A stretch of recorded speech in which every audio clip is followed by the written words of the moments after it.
우리는 천국의 시민권을 가진 하늘 백성으로서 이 땅에 나그네로서 타향살이를 하고 있는 성도들입니다. 따라서 이 세상에 고난이 우리에게 있을 수밖에 없는 이유 가운데 큰 것은 이 세상 사람들과는 우리가 좀처럼 어울리거나 섞일 수 없는 마치 물과 기름 같은 성질로 서로 동질감보다는 이질감이 크기 때문입니다.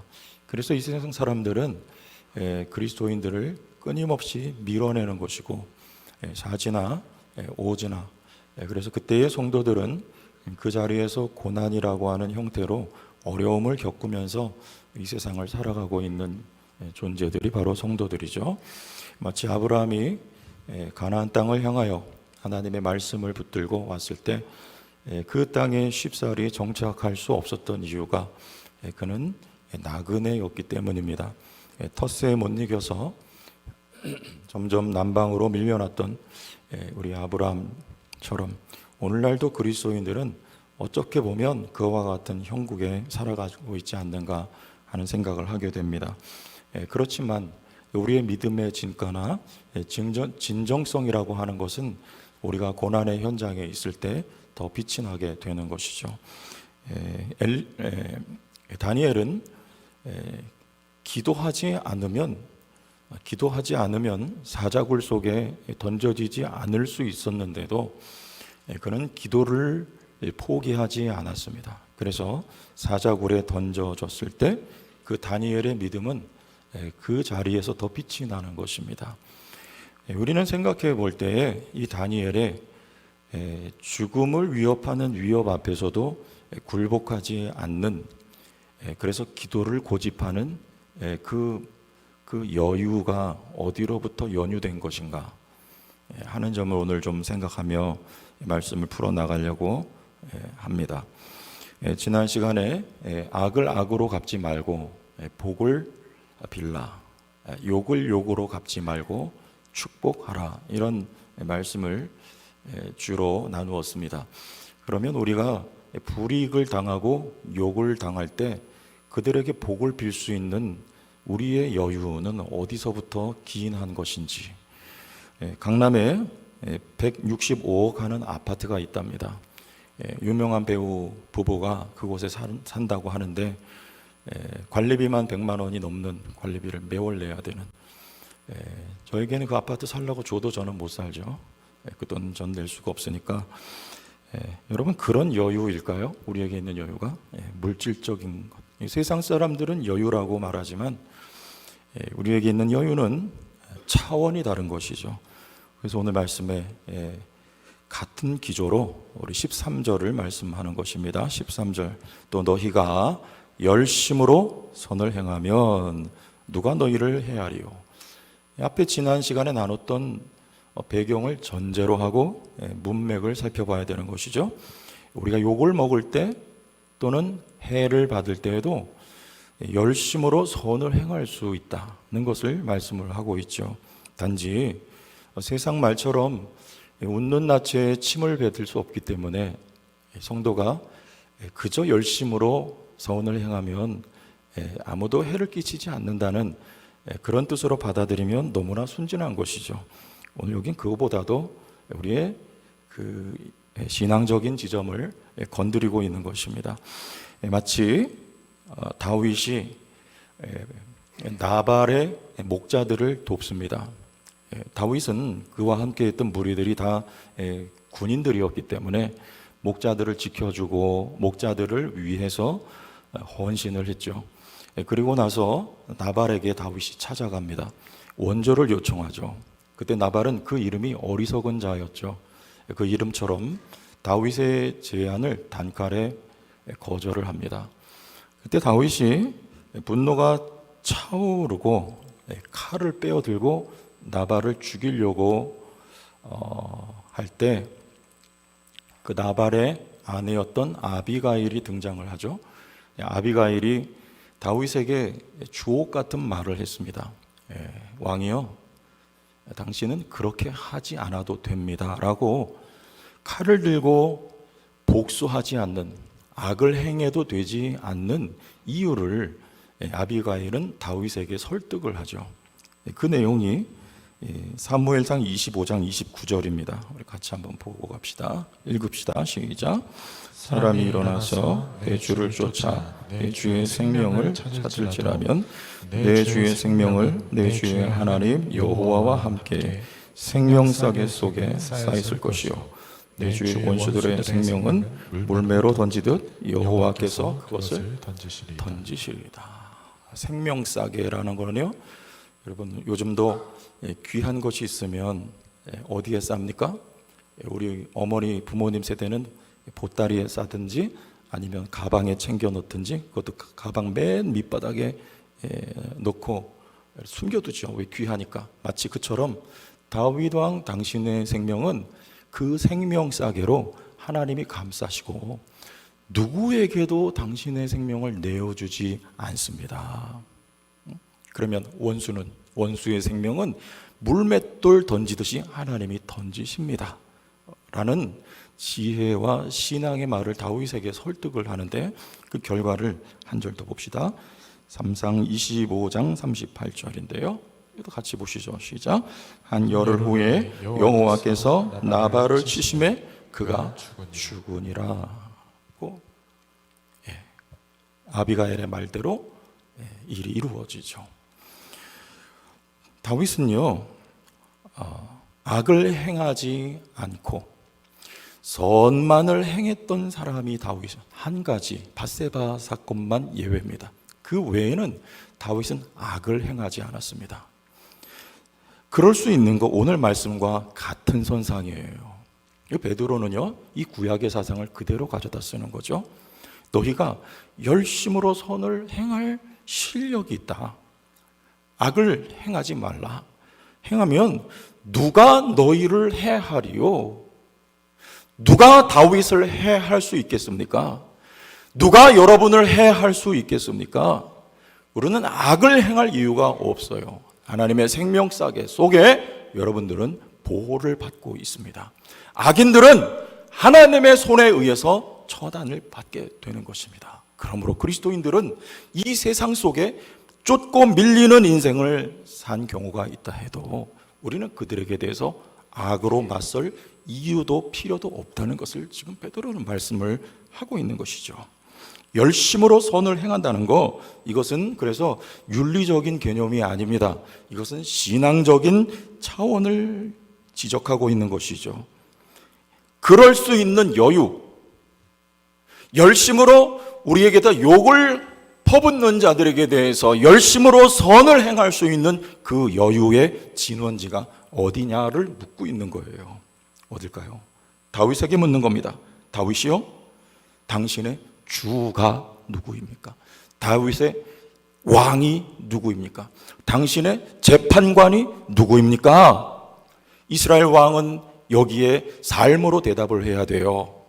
왕이 누구냐? 주가 누구냐? 누가 이 나라를 다스리시느냐에 대해서 대답할 때까지 다윗은 고난의 노정에 서 있어야 되는 것이었습니다. 베드로전서 3장 12절, 우리 한 절만 올라가면 정확한 답이 있죠.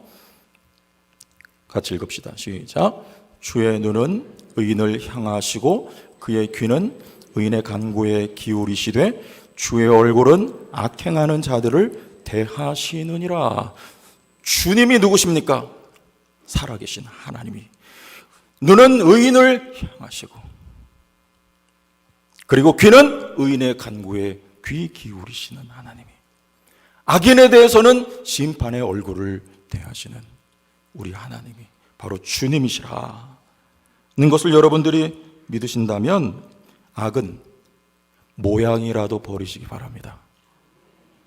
그리고 누가 우리를 향하여 욕을 한다 할지라도 그들에게 선을 베풀 수 있는 이유와 근거와 실력과 여유가 여러분 안에 살아계신 하나님 때문인 것을 고백할 수 있기를 주의 이름으로 축원합니다. 그럼에도 불구하고 고난이 있다 거예요. 14절 가봅시다. 14절 같이 읽읍시다. 시작. 그러나 의를 위하여 고난을 받으면 복이 있는 자니 그들이 두려워하는 것을 두려워하지 말며 근심하지 말라. 의를 행하고 선을 열심으로 행해도 고난이 있을 수 있다는 것입니다. 그러나 두려워하지 말아라. 왜요? 그것은 다음과 같은 이유 때문이죠. 17절로 우리 쭉 내려가서 17절 시작. 선을 행함으로 고난받는 것이 하나님의 뜻일진데 악을 행함으로 고난받는 것보다 나으니라. 할렐루야. 여러분, 선을 행함으로 고난받는 것, 그런 때에는 그 고난은 하나님의 뜻이라는 말입니다. 하나님의 뜻이라면 하나님이 힘 주십니다. 하나님의 뜻을 이룰 수 있도록 도와주실 것이기 때문입니다.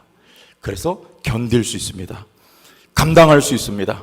감내할 수 있습니다. 우리는 끌려서 통과하게 될 것입니다. 하나님의 뜻이기 때문에 그렇습니다.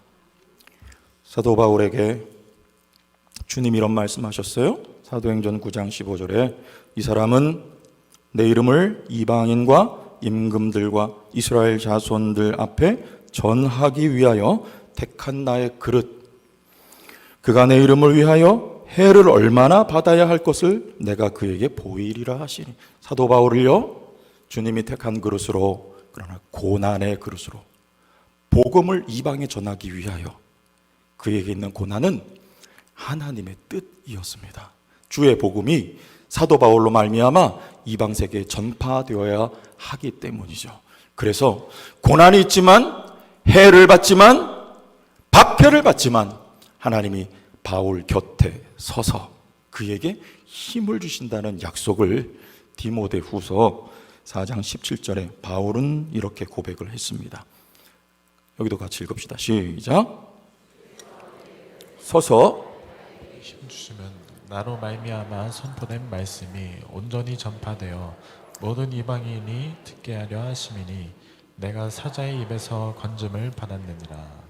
어디서 건짐을 받았습니까? 사자의 입에서. 누가 건져냈습니까? 하나님이 건져냈습니다. 이 복음을 전할 수 있도록 그가 고난이 연속이지만 하나님이 사자의 입에서 건져주십니다. 하나님이 힘을 주십니다. 주께서 내 곁에 서서, 주께서 여러분 곁에 서 계십니다. 여러분 편이라 그 말입니다. 바울은 이 표현 많이 썼어요. 그날 밤에 주께서 내 곁에 서서, 사도행전 23장 11절에 하나님의 사자가 어젯밤에 내 곁에 서서 말하되, 사도행전 27장 23절에 하나님은 여러분 곁에 서 계세요. 여러분 당하는 고난이 하나님 뜻 가운데 있는 고난일 수 있습니다. 그러나 그게 복이 됩니다. 하나님의 뜻이 이루어질 때 그 뜻이 이루어지는 것이 바로 여러분에게도 복이 돼요. 그 뜻 이루어질 수 있도록 하나님이 여러분 곁에 서 계십니다. 그리고 내 곁에 서서 나에게 힘을 주심은, 그 뜻 이룰 수 있도록 하나님 여러분 힘 주시는 줄 믿으시길 바랍니다. 힘 주십니다. 사사기 6장 34절에 기드온에게 힘을 주셨어요. 여호와의 영이 기드온에게 임하시니. 이게 옷을 입혔다는 말입니다. 하나님이 소심하고 두려워 떠는 기드온에게 여호와의 영으로 옷을 입혀주시는 거예요. 그런 방법으로 힘을 주시는 거예요. 이건 기드온의 힘이 아닙니다. 하나님의 힘이에요. 이스라엘 백성을 미디안의 손에서 건져내는 하나님의 뜻을 이루기 위하여 하나님께서 성령으로 옷을 입혀주시는, 힘 주시는 것이죠. 역대상 12장 16절에서 18절을 한번 읽어보시죠. 역대상 12장 16절에서 18절 제가 읽겠습니다. 베냐민과 유다 자손 중에서 요새에 이르러 다윗에게 나오매 다윗이 나가서 맞아 그들에게 말하여 이르되 만일 너희가 평화로이 내게 와서 나를 돕고자 하면 내 마음이 너희 마음과 하나가 되려니와 만일 너희가 나를 속여 내 대적에게 넘기고자 하면 내 손에 불의함이 없으니 우리 조상들의 하나님이 감찰하시고 책망하시기를 원하노라 하매 18절 시작. 그때 성령이 30명의 우두머리 아마새를 감싸시니 이르되 다윗이여 우리가 당신에게 속하겠고 이새의 아들이여 우리가 당신과 함께 있으리니 원하건대 평안하소서. 당신도 평안하고 당신을 돕는 자에게도 평안이 있을지니 이는 당신의 하나님이 당신을 도우심이니이다. 한지라. 다윗이 그들을 받아들여 군대 지휘관을 삼았더라. 다윗이 그들을 받아들였는데요, 여기서 대표격이 누구냐면 아마세라고 하는 사람이에요. 이 아마세는 베냐민 지파 사람 아닙니까? 근데 여러분, 베냐민 지파 사람이 지금 다윗에게 간다, 이건 배신이죠. 사울이 베냐민 지파니까 아렉 사람 후세가 다윗을 왜 저주했습니까? 베냐민 사람이거든요. 이 베냐민 사람들은 사울을 중심으로 하나로 똘똘 뭉쳐있는 사람들이에요. 그런데 이 아마세는 사울을 배반하고 다윗에게로 간 것은 다윗을 돕기 위한 하나님의 영으로 아마세를 감싸서 힘 주신다는 말이에요. 그에게 왜 힘을 주시느냐? 다윗을 그 힘으로 도우라고 하나님께서 다윗을 도와주시는 장면이 바로 이 말씀인 것입니다. 여러분, 하나님의 뜻, 다윗은 지금 사울에게 안 되고 불쌍했지만 쫓겨다니는 것이 하나님의 뜻이었습니다. 왕 만들기 위한 하나님의 계획, 그 뜻 이루기 위해서 하나님이 지금 다윗을 보호하시고 생명사계 속에, 그리고 다윗에게 힘을 주고 계시다는 것을 여러분 말씀을 통해서 여러분에게 적용을 그대로 해보시고 여러분의 말씀으로 믿으시기를 축복합니다.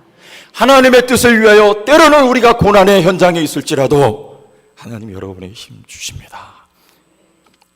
그래서 고린도전서 13절에 이런 말씀 있죠.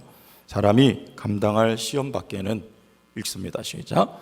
너희가 당한 것이 없나니 오직 하나님은 미쁘사 너희가 감당치 못할 시험 당함을 허락지 아니하시고 시험 당할 즈음에 또한 피할 길을 내사 너희로 능히 감당하게 하시느니라. 누가요? 하나님이 여러분으로 감당하게 하십니다. 왜? 그 시련과 시험을 통과하는 것이 하나님의 뜻이기 때문이에요. 통과할 수 있도록 여러분이 그래서 온전하고 굳건하게 여러분의 믿음의 터가 견고하게 만들어질 수 있도록 하나님의 뜻이기 때문에 그 시련을 통과하게 하시는, 도우시는 하나님의 힘주시는 역사가 있음을 믿고 가시길 바랍니다. 그때 세상 사람들은 우리가 그렇게 살아갈 때 욕을 욕으로 받지 않고 악을 악으로 갚지 않고 그들에게 복을 비며 어려운 시험과 환난이 있어도 오히려 찬송하며 그 길을 꿋꿋하게 걸어갈 수 있는 우리들의 모습을 보고 세상 사람들은 여러분에게 묻습니다. 15절 같이 한번 읽습니다. 시작. 너희 마음에 그리스도를 주로 삼아 거룩하게 하고 너희 속에 있는 소망에 관한 이유를 묻는 자에게는 대답할 것을 항상 준비하되 온유와 두려움으로 하고. 너희 속에 있는, 아니 여러분, 아니 당신 어떻게 그렇게 살 수가 있어요? 왜 그렇게 살아가고 있나요? 라고 질문을 한다는 말입니다. 그때 그 질문에 대해서 언제든지 대답할 수 있도록 항상 준비를 하라. 온유와 두려움으로. 여러분 어떻게 준비하면 될까요? 제가 설교 준비할 때 막 이렇게 써놓고 읽어보고 눈으로 익히고 마음으로 새기고, 여러분 그런 준비 말하는 건 물론 아닙니다. 어떻게 준비하면 될까요? 제 전에 손님들이 오시면 제가 고민을 살짝 하는 문제가 뭐냐면 어느 식당으로 모셔야 잘 대접을 할 것인가, 이거예요. 어디로 모시면 될까요? 여기저기 추천을 합니다. 블로그에 보면 맛집이 참 많이 나와 있어요. 그런데 가보면요, 대략 틀린 경우가 많아요. 대략 틀려요. 어디가 가장 확실합니까? 제가 가본 경험이 있는 집, 가서 맛본 집, 거기를 모시고 가면 제일 확실하겠죠. 여러분 우리가 어떻게 대답해야 돼요? 우리에게 어떻게 그렇게 살 수 있냐고, 왜 그렇게 살아가는 거냐고 물을 때 여러분이 가봐야죠. 그 길을 걸어가본 경험이 있어야 확실하게 가이드할 수 있지 않겠습니까? 고난이 있습니다. 하나님의 뜻 가운데 있는 고난이에요. 그러나 그 고난의 길을 하나님이 힘 주심으로 통과했더니 하나님이 더 큰 복을 주셨던 그 경험, 사자굴에 던져졌는데요, 굶주린 사자임에도 불구하고 머리털ок 하나도 상하지 않도록 하나님이 지켜주시고 구원해 주신 그 경험이 있는 사람, 그 사람에게 누군가가 물어볼 때 여러분 대답 자신 있게 할 수 있습니다.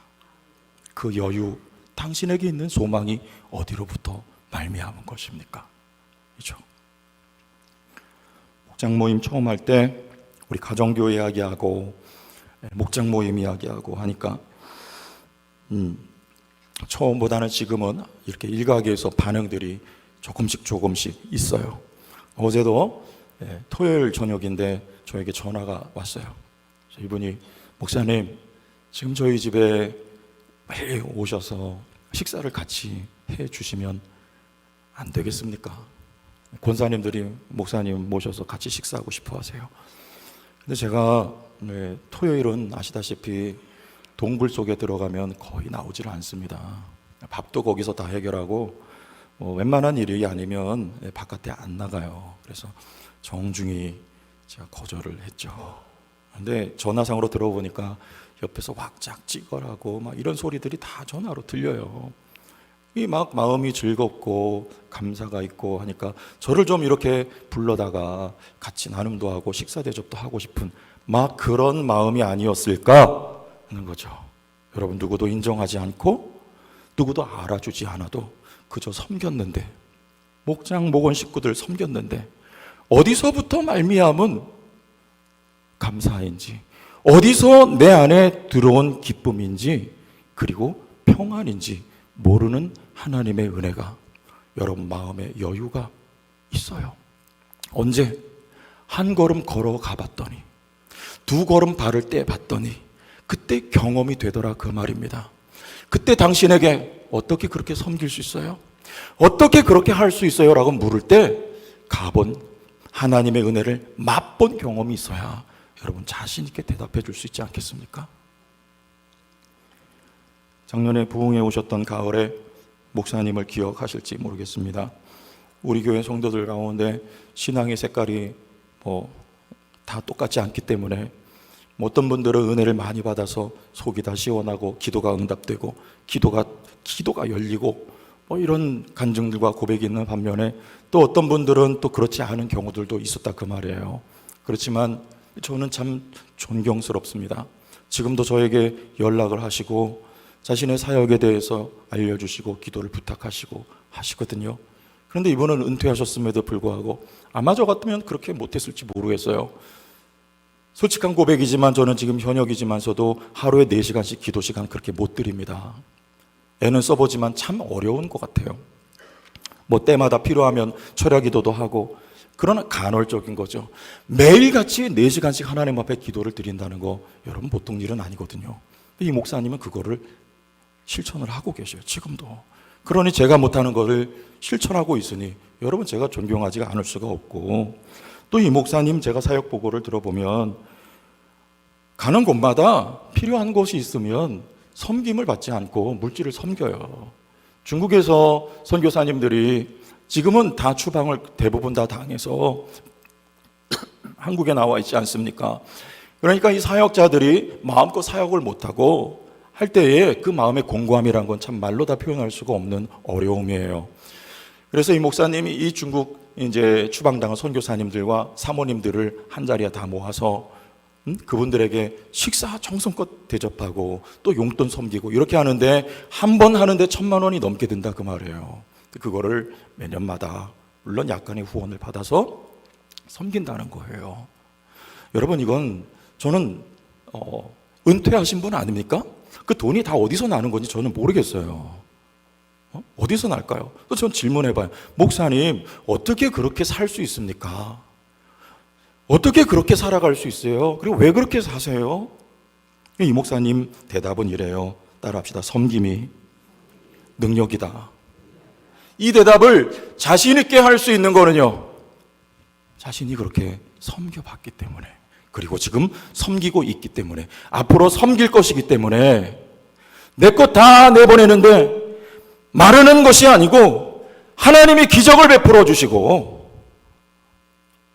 복 주시는 하나님을 맛보아 알기 때문에.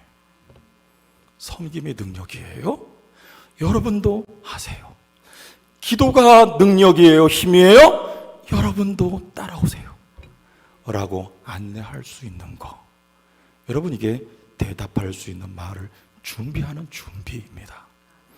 최근에 들어서는 저에게 이런 말씀까지 하셔요.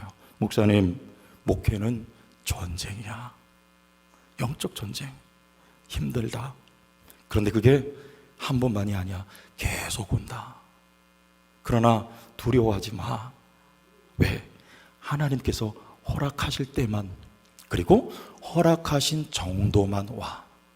감당할 수 있을 만큼만 와. 그런데 이거는 하나님의 뜻이야. 왜? 최 목사님이 그 전쟁을 통해서 최 목사님은 더 성장해. 그리고 최 목사님에게는 영역이 붙을 거야. 이건 하나님의 뜻이야. 기도의 자리를 떠나지 말고, 말씀 앞에 무릎 꿇는 자리를 떠나지 말고 지켜, 견뎌라. 이 시간이 지나면 하나님이 쉬는 타임을 주시고 복 주시는 때를 만나게 될 것이다 라고 후배 목사에게 여유롭게 권면할 수 있는 그 여유, 어디서 오는 것일까요? 하나님의 은혜를 일생 목회하며 당신이 맛보아 알게 된 결과입니다. 누군가가 여러분들에게 왜 그렇게 사니? 어떻게 그렇게 살 수 있냐고 묻는다면 여러분들은 신앙생활 제대로 하고 계신 것입니다. 그때 자신 있게 여러분들도 하나님이라고, 나에게 있는 이 여유와 나에게 있는 소망은 하나님 때문이라고 증거할 수 있는 여러분 모두가 될 수 있기를 주의 이름으로 축원합니다.